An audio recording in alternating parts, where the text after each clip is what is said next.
All right. Good morning, everybody. Welcome to the Coffee Run with John from ProCraps here on Casino Gaming TV. All right. So far, so good. We had a good morning today. We had a nice little run in the daily paycheck. And yeah, lots of cool things to get into today. Specifically, we want to talk about goals as we go. So let's take a look here what's happening on the morning show. I will recap my daily paycheck run. I got a lot to talk about with that because when I do that show, a lot of things tend to come up. And I think it's going to dovetail in perfectly with today's conversation about goals in our Gambling 101 series.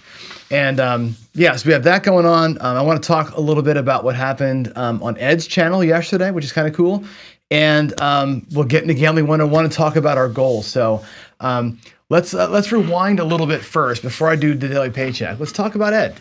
Ed put a video out last night, which shouldn't come as a surprise to anybody because I think Ed said a while back when he was taking the break from YouTube, and I can commiserate with him on this because I think all of us who have channels can relate to what Ed had said a few months back, which is like, God, we're spending so much time on this thing, and I can speak personally. Hold on, my coffee cup up here. I spend clearly 2 hours a day with you live every day. I spend probably an hour a day thereabouts getting prepped up for the next day's show, doing research and getting my notes together, that kind of thing. And I spend a good, 2-3 hours on the weekends, like recording the opening spots like you saw here on the show today, making more preps. And so it's a good, 15, 20 hours a week that I spend on this channel. I don't know what Ed spends on his or what Jeff spends on his. I'm sure Jeff spends a lot of time on his channel too.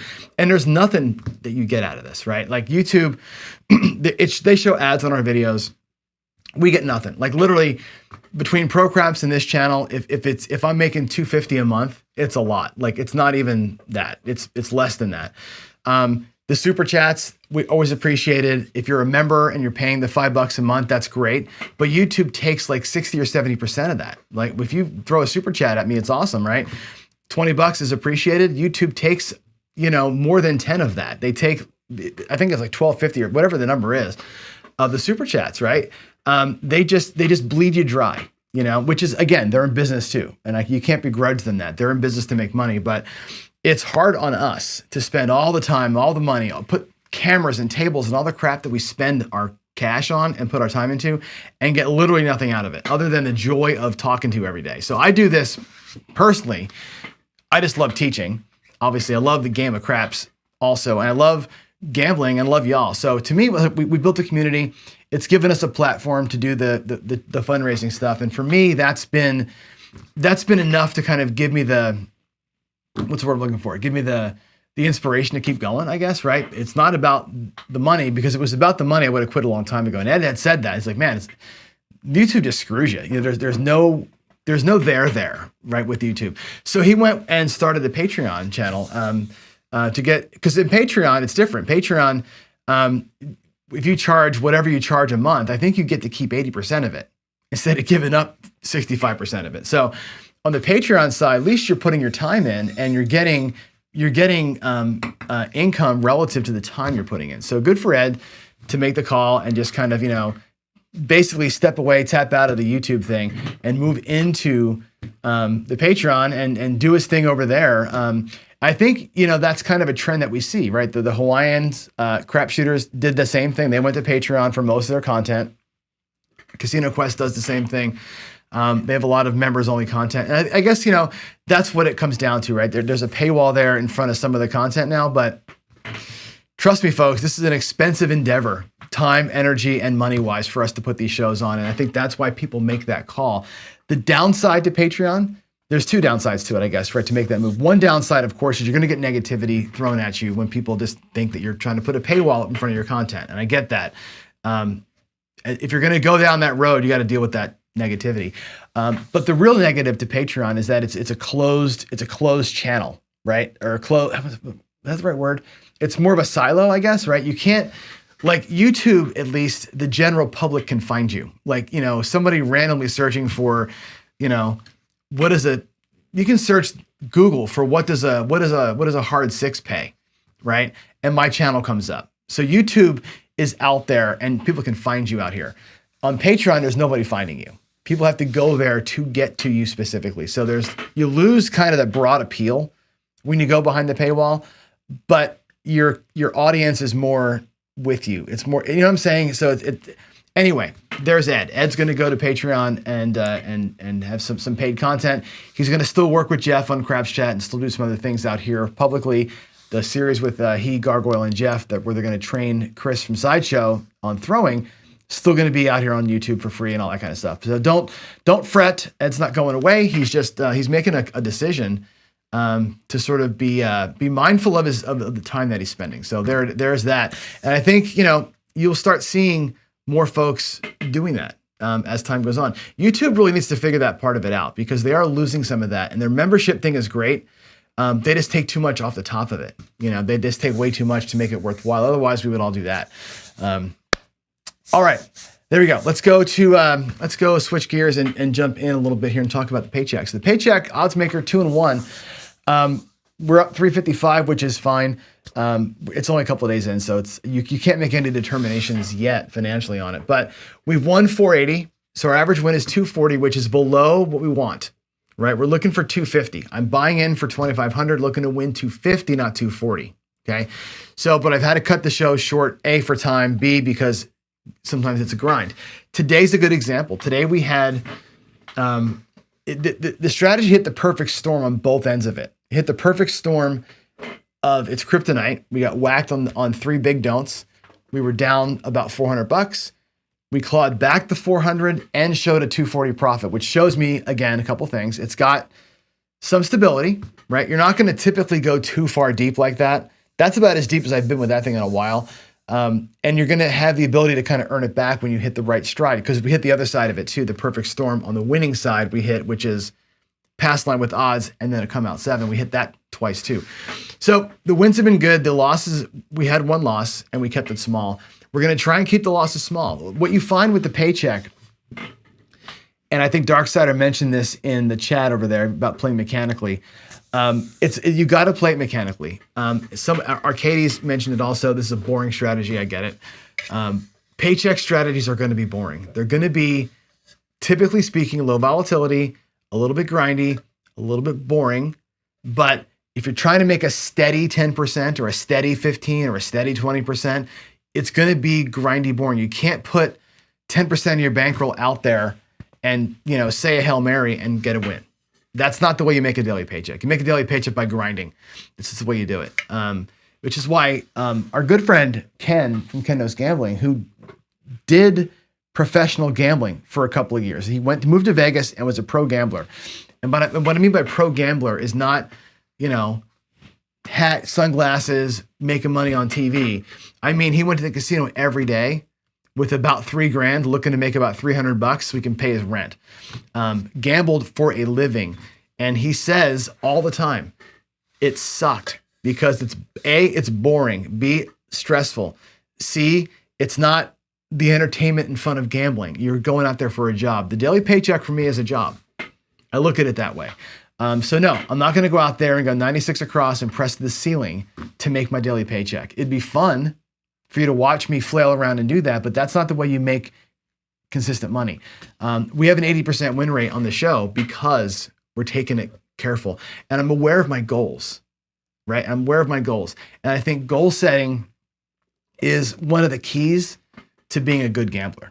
I really believe that. I think your money and everything else is important, but I think having a good set of goals is critically important. So with that said, I want to move in and get into our Gambling 101 talk for today.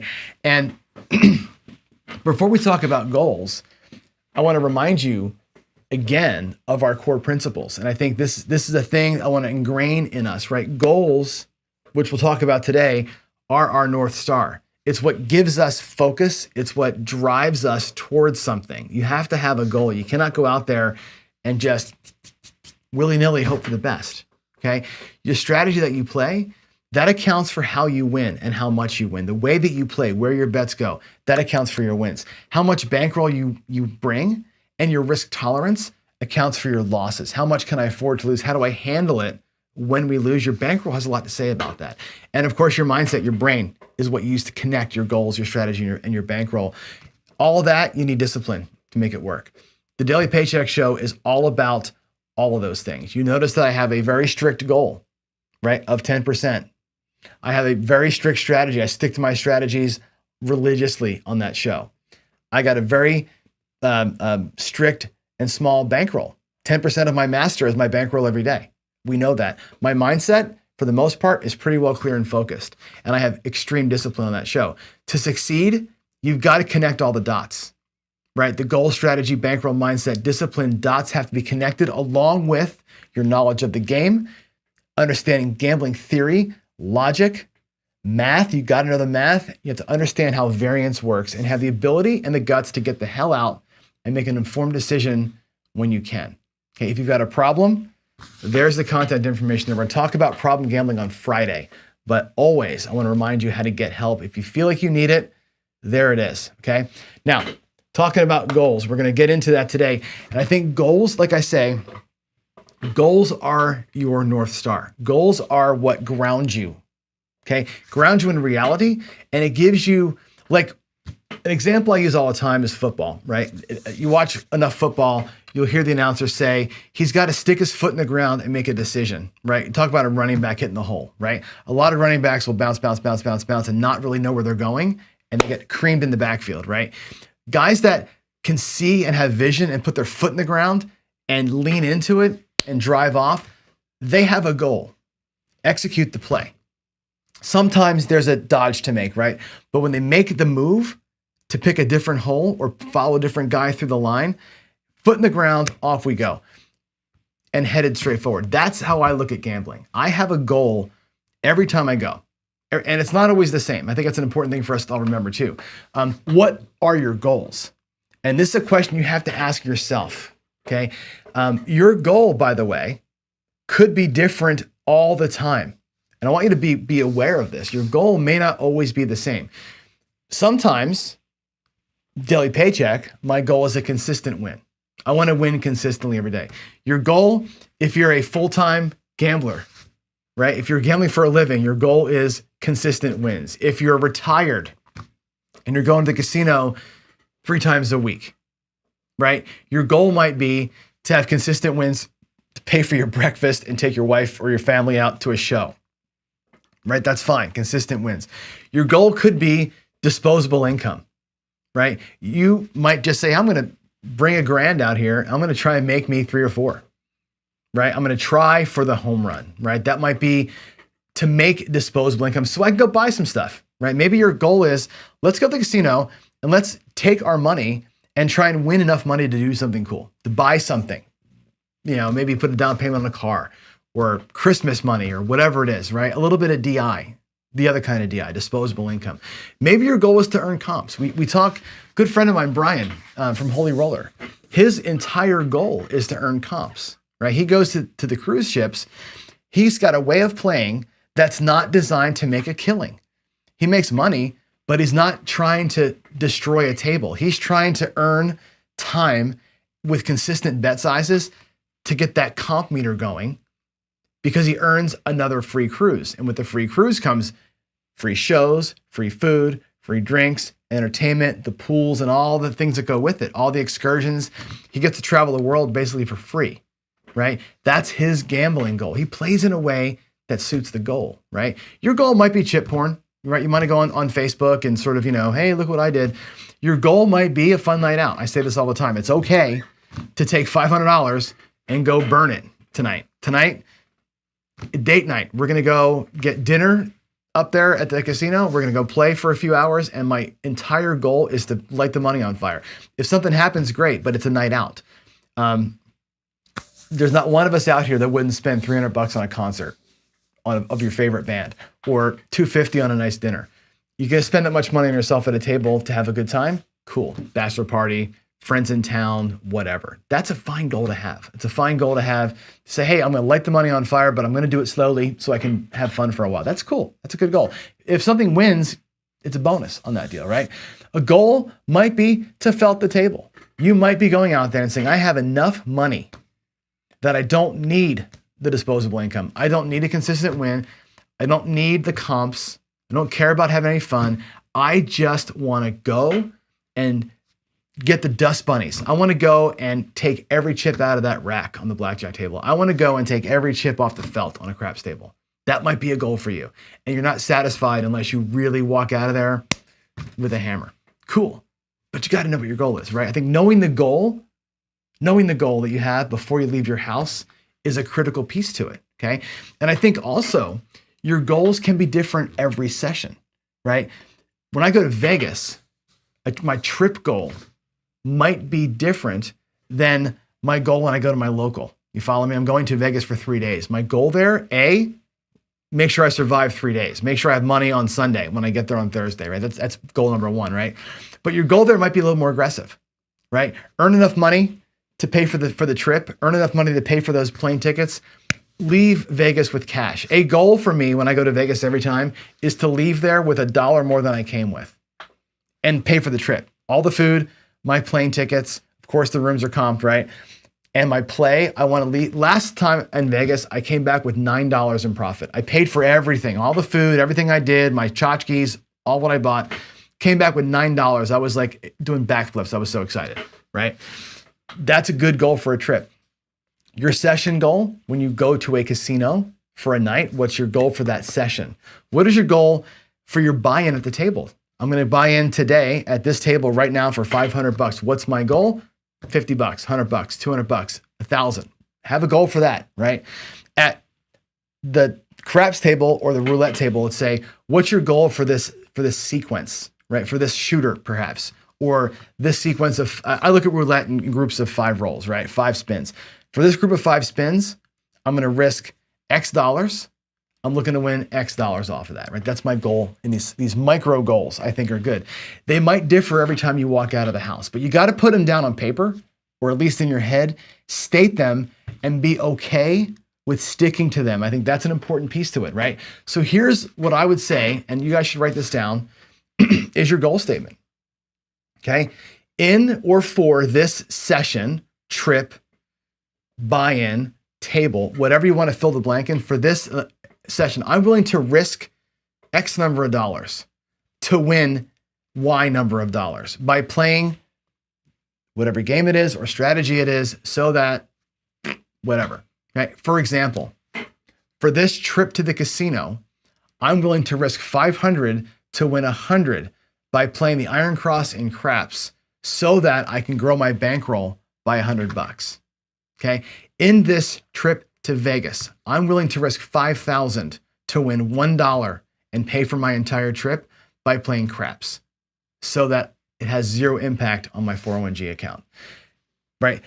Statements like that before you leave your house to go to the casino or to a foreign place to go play for multiple days, you got to have this in your head. You can even say this at the table, right? For this shooter, I'm willing to risk $64 to win $14 by playing in a cross strategy, so that I can lock up a win on the shooter, right? For this shooter, I'm willing to risk $64 to win $64 so that I can play for free on house money. Those goal statements, I think, are powerful. When you got that in your head, when you've said it out loud, right? At least said it to yourself, that sets your brain in the right spot. You put yourself in the right mindset to attack the table. And it's okay for your goal to be this. For this session, I'm willing to risk $1,000 to win $10,000 by playing 640 across, so that I can try and felt the table. That's an okay goal if you don't care about losing the grant, okay? But you got to say it out loud. I am willing to risk whatever. You got to be able to say that and stick to it. If you go past your goal or you change your goal, you've got to be willing and courageous enough to stop when you hit your goal. And I think that's an important thing. A lot of people can make a goal statement like this and they don't stick to it. They forget where they came from. They forget the reason for being there, and they go full degen, or they rail dump, or they lose it for a minute and they go off script. When you go off script is when you lose, guys. When you go off script, that's where the casino gets you, right? They already have the edge. Don't give them more edge by going off script. And I think if you don't start with a script, you're going to be in trouble too. And that's why I think goals are so critically important. Okay. So the questions that I've got for you then, I guess, to follow up with here are, are this. Does your bankroll, does your personality match your goal? And that's going to be the subject for tomorrow's Gambling 101, Class 3. We're going to do a personality check because I think what's important is your personality, who you are, right? Are you a aggressive bettor? Are you a passive bettor? Are you a conservative guy? Are you a complete mathematician? Are you a dice influencer, right? Do you think you have an advantage?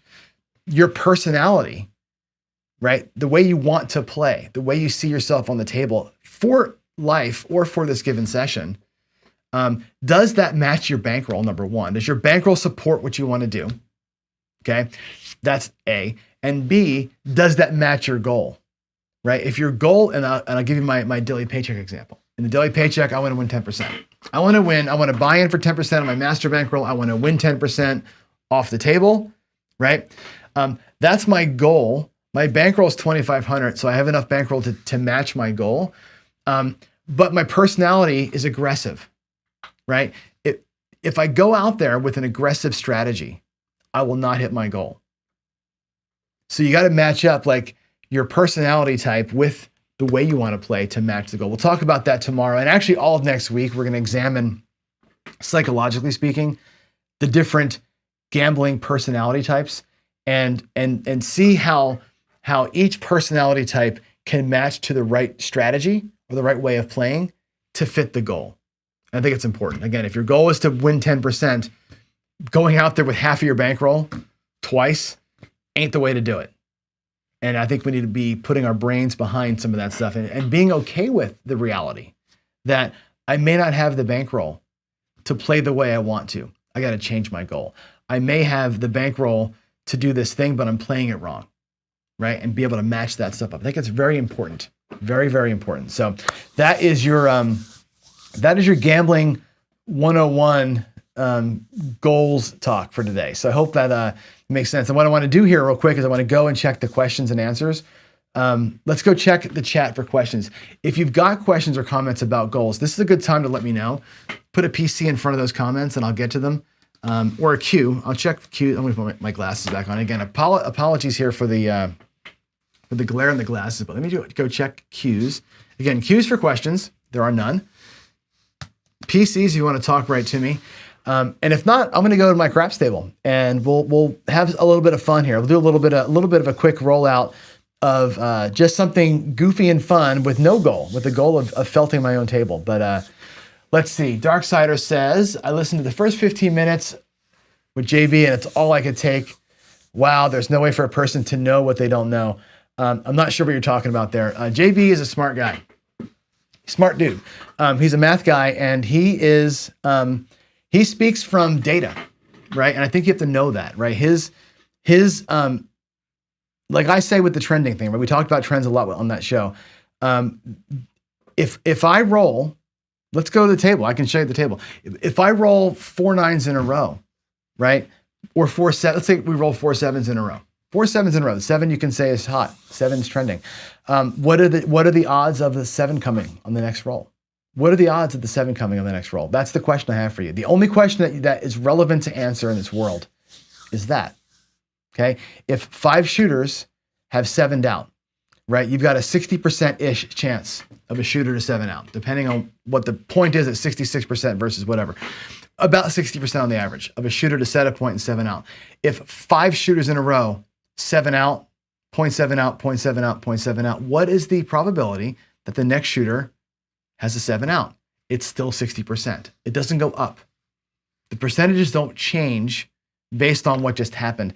And I know that was what the first 15 minutes of that show was about. And you have got to accept the truth. I know that in small buckets of time, in the small windows of play at the table, absolutely, things get into clusters and pockets. You can call them trends. I don't, because trends are the past impacting the future. I call it a variant. Whatever you want to call it, it's a thing that happens. And if you bet the thing that happens in a smart way, you can make money or you can lose less, right? I agree with that. But using that as a predictive tool to say, because of this, then that, you're going to get in trouble. You will. And I I'm just telling you that's the thing. Let's see. Gargoyle, you should challenge my guests when they say something against my opinions and belief. I do challenge most of the time when I say something against, but I don't know that anything was said by JB that was really against my beliefs. I do not believe in trends. And that's a clear thing from that show there. I do believe, and I think most people would agree with me on this, that most every throw and craps, and again, I want you to wind that JB conversation back a little bit too, because it always hovers around craps, right? It always, and I think this is an important thing for us all to kind of get our heads wrapped around. That show covered craps. Yeah, we'll talk about this in a minute. I'll get to that. That show covered craps because he's a craps player like I am. But the real big thing of that I wanted to get to was all the games. All the games. The idea of randomness is a factor in every casino game, except for sports betting. Sports is not random because there's people doing things, right, that are making decisions. Everything else, slot machines, roulette, bach, blackjack, pike, they're all random, right? So all of that conversation that we had, and again, take the dice out of it, was about randomness, right? Randomness in gambling. And you got to accept that. Everything in gambling is random. It's designed to be random. The whole point of it is to make it random. And because it's random, this is going to sound stupid or weird, but because it's random, the casino can rely on it, right?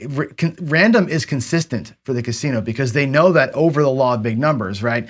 They're going to fall into the, they're going to siphon their bit over 1 million hands or rolls or spins or whatever it is. They're going to siphon their little bit off of that.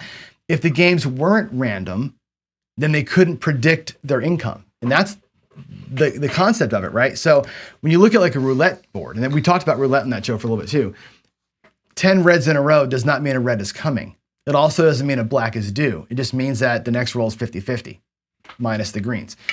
That's true in everything, right? So you look at dice, it's the same thing. Dice is the same thing. Whether it's 4 nines in a row, the next roll has the same chance of a 9 coming. It's still 4 out of 36. There's no changing that, right? There's no changing that. Now, he doesn't believe in DI, okay? And that's fine. He's allowed to have his opinion. And I'm not going to fight back on that with him on the DI thing.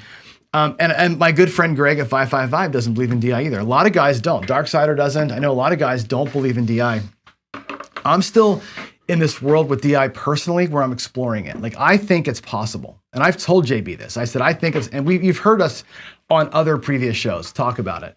The reason why I met him and the reason why he and I got together and started doing some shows together was because I was exploring the whole idea of DI. And I'm like, hey, I'm going to start throwing this throw. And he's like, and he was like a troll in my chats all the time.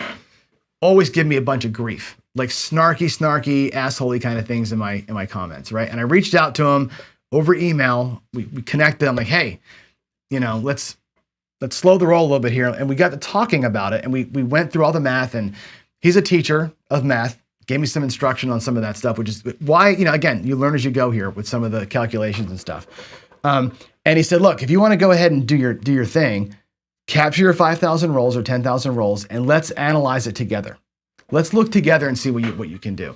And I did it. We did 5,000 rolls. We found a little bit of variance in there, a little bit of predictability, but not enough to make betting decisions yet. He's a believer that it's not possible, right? I have thrown 10,000 throws and I have not moved the needle hardly at all yet. Again, haven't had instruction, haven't had the time to really prove it to myself. So I'm still like, let's go. I'm putting in the work. And as you know, I'm going to work my ass off to make it work. If I can make it work, we can have a different conversation. But to me, I think we need to explore it. And he's allowed to believe what he wants to believe. I think that people who work through DI, like you say, it's a lifestyle. That's also, I think it's a noble path to go, right? And I'll tell you this. And I agree with you here, right? You can sway the randomness and don't call your shots. I think what JB gets riled up about, and I don't want to speak for people because it's not fair. But let me try and encapsulate what he says to me, at least, right? And what I think he was trying to say on the show. It's not about DI being a myth. Okay. And he has said this, if you can do it, if you can prove to me that you can do it, let's go to the casino. And he said, I will fund the play. I will go and fund it. If you can do it, let's go together. Right. He's like, I want it to be true. I think what he gets upset about, and what Greg and a lot of other guys, and I to some extent do too, get upset about, is the preaching of DI under the guise of making money from it. You know what I'm saying? It's one of those things where DI, pay me to teach you DI. Like that's the kind of the snake oil that people get pissed off about. King Dice, right, is the perfect example of this. He's the poster child for that.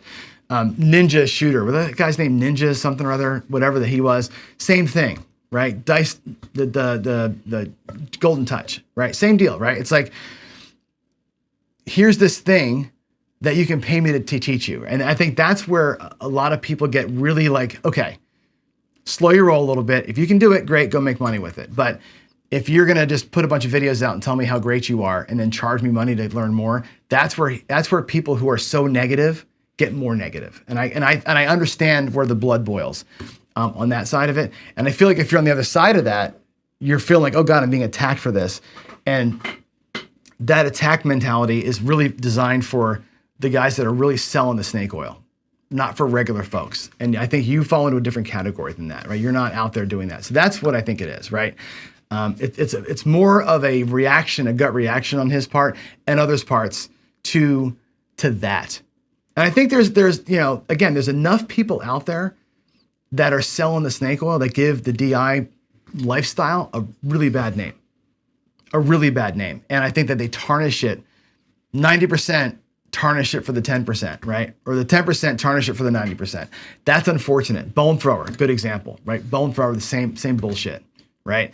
That's the thing that you get if you're an anti-DI person, that you react to. When you see more of that, that's where it comes from. It's not about the pyramids randomizing the dice. I don't think he's talking to us on that level. He's talking to us on the DI business model. Does that make sense? I hope that makes sense. And I agree with you, right? And I don't think he's trying to belittle you for what you believe in. And I think that's I think where we want to make sure we draw the line. He's not doing that. Again, I know this. He's against the DI business model, not the DI people. Does that make sense? Like, I think that's important to know. He doesn't like we've talked about this a lot. He thinks I'm nuts. He said, I think you're spending a lot of time for something that I don't think you can probably do, but I don't begrudge you trying to do it. He's told me that a million times. I don't care if you try it.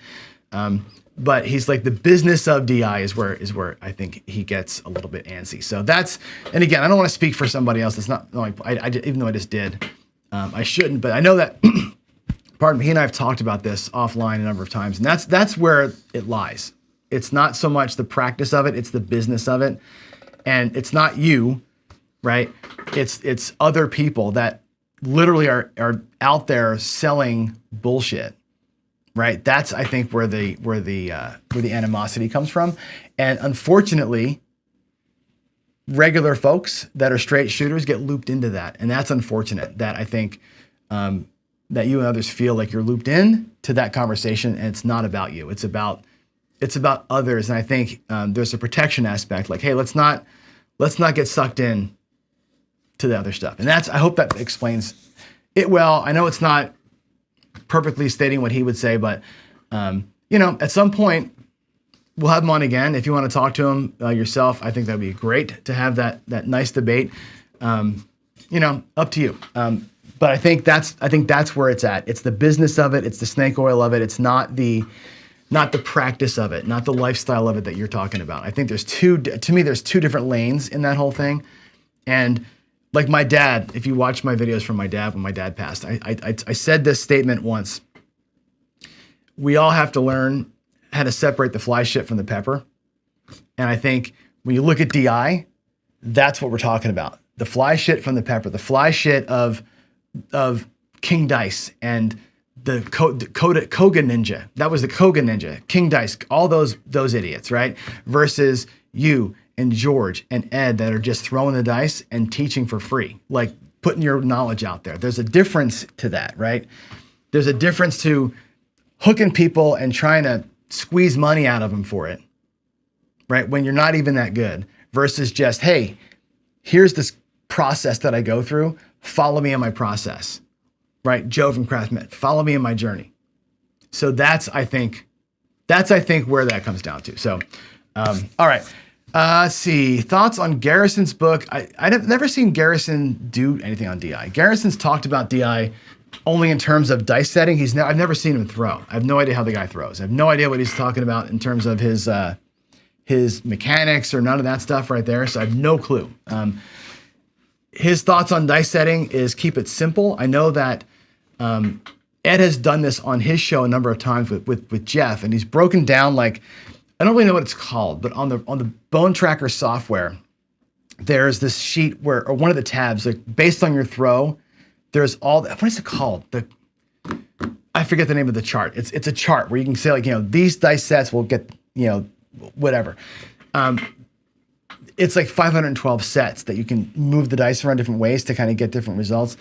Garrison's like, that's too much. Go to just the 6 basic sets, right? So whatever. I don't know. I don't know enough about it to have an opinion there. Garrison makes some very good points in his book. I think overall, he's a keep it simple guy, right? Simple bets, simple plays, keep it easy. Don't overcomplicate things. I think to some degree, I'm the same way. I don't want to overcomplicate things. My strategies, my ways of playing are typically very simple, right? I hope that DI can make it more achievable. That's kind of my thought on the whole thing. I think the more complicated we get, the more bankroll we require, the more trouble that we get ourselves into. So that's my general thoughts on some of that. So, all right. Gargoyle says, couple things more here. I need my glasses back on. I can barely read the words here. He says, my problem is that when people start voicing their opinions, yeah, we already talked about that. Oh, he said, you can't have a conversation with someone who believes he knows everything.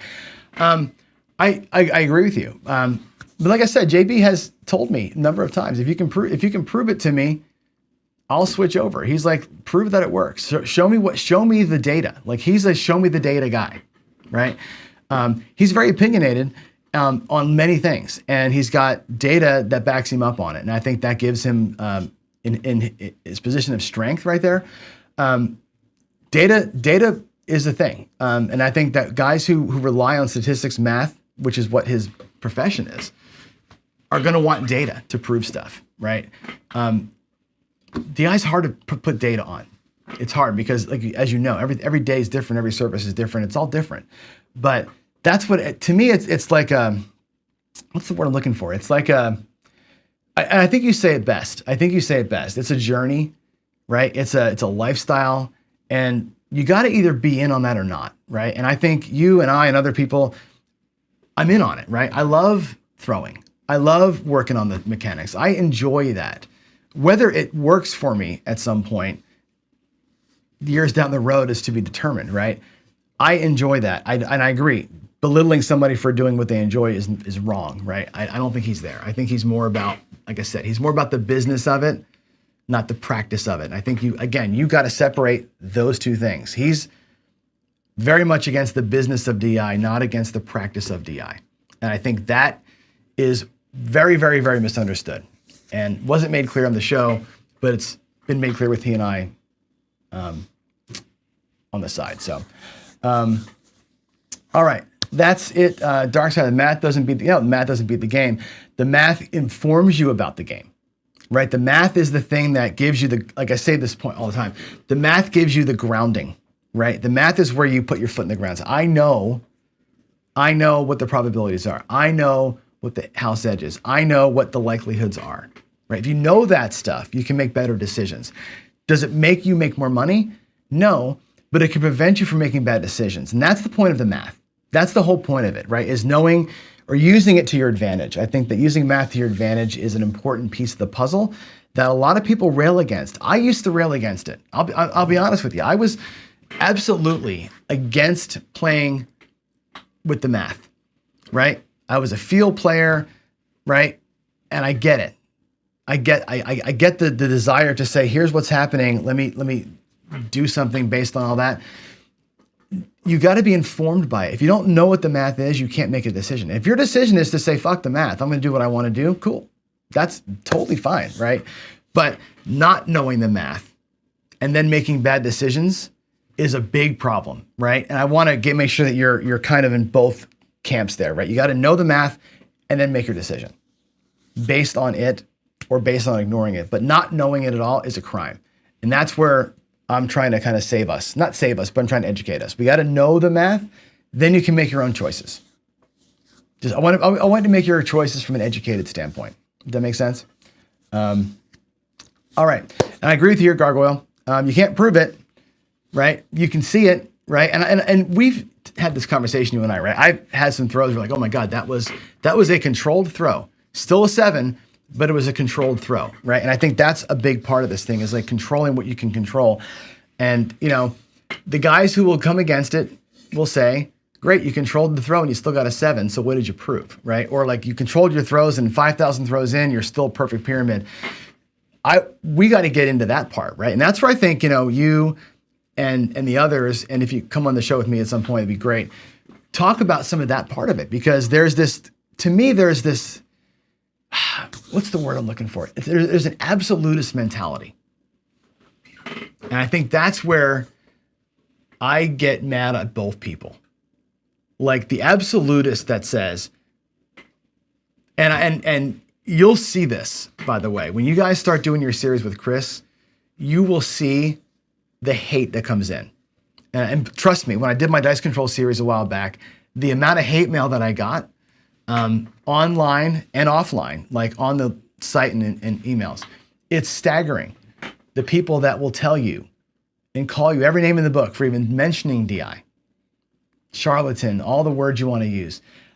There's this absolutist. It is not possible. You are selling snake oil. You're full of shit, blah, blah, blah, blah, blah, right? There's those people in that silo. Then there's the other people that say, if you can't DI, you may as well not go to the casino. That are so absolutist on this other side that say, if you don't do this, you're an asshole and you should never go and play. You should never play craps if you can't throw the dice.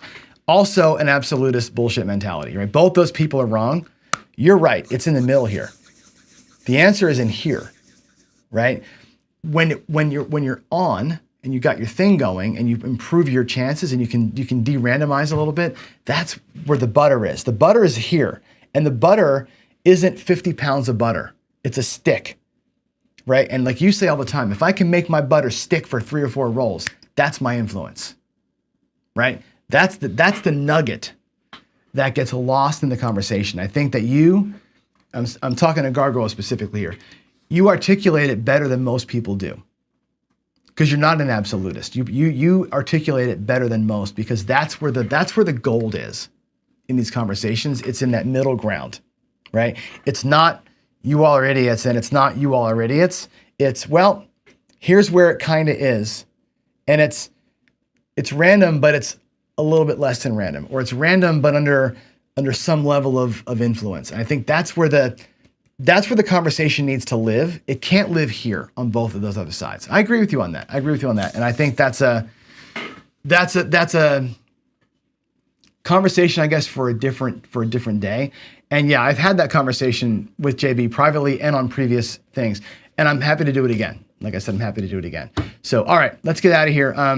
George has data for his rolls, and do you remember his role? He shared his roll data. He shared with Michael Shackelford. Remember this? George shared 35,000 rolls with Shackelford, and what did Shackelford find? Do you remember that whole thing? Right? He was 0.5% off after all those rolls. Now, there are pockets in there where George was fantastic, right? But over the course of it, it was a perfect, almost within 0.5 point of being perfect over all those rolls. Again, Gargoyle says this the best. It's, you've got to know what you can do in the moment and do it in the moment. And that's what it's here. It's here. It's not this, right? And we cannot be in this world of you are an asshole if, you are an asshole because. You cannot be in those worlds. You got to live in here somewhere. At some point, The silo mentality has to go away. And I agree, right? Could I challenge JV more? Maybe. But again, I know what he's talking about. He's not talking about you, the thrower. He's talking about the business of it. He's talking about King Dice. He's talking about those guys. He's not talking about you throwing the dice and trying to get better. Not about me to get better. He's talking about that. So, all right, let's end it there. It's 8:50. Good time for that. I guess that was my final thoughts. Open-mindedness, right? I know JB can come off as closed-minded. I know that some of everybody else come off closed-minded. The idea is to live here.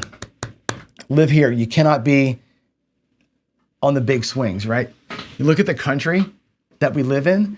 Why is the country so fucked up right now? And I'll be honest with you, I'll get political on you for a minute. Why is the country so fucked up? Because all the woke assholes went over here and said, you guys are all idiots. We're going to cancel all of you. And then everybody else went, you woke assholes are fucking up the country. We're going to cancel all of you. And now we've got silos. And the House of Representatives is 6 votes. 6 people now, right? People who voted for representatives in 6 random counties are speaking for the whole country because it's always 241 to 247. The Senate's got 1 person or 2 people now. That's the difference, right? Again, 1 senator from 2 states is the difference in the whole thing because every fucking vote is 48 to 50. Or whatever that is, 49 to 51. Every single vote is 1 off because we're so fucking divided on everything across this country. And this DI debate is such a bullshit debate. We're in the same boat. We cannot be there, folks. That's the problem with everything. That's the problem with everything. We are completely over here and over here, right? And the answer is here, and we're not there anymore. We're not there. We're not there at all. So there it is. That's it. I don't want to get political, but yes, wokeness. Yes, wokeness. Yes, wokeness. Right? People have gone off the rails on both sides of this thing. And you're either with me or you're an asshole. And that's what you watch the news, you watch the protests, that's where we are right now. You're either with me or you're an asshole. You can't live that way. The country can't survive that way. This community can't survive that way. That's where we are. And unfortunately, I don't know how we get out of it other than by somebody forcing us to be here all the time. You gotta force this to happen. Otherwise it won't happen. You're gonna be stuck out here. And I don't want that anymore. So there it is. I'm done. I am done. I'm gonna be out of here. I'll see you all tomorrow morning. It's time for work. All right.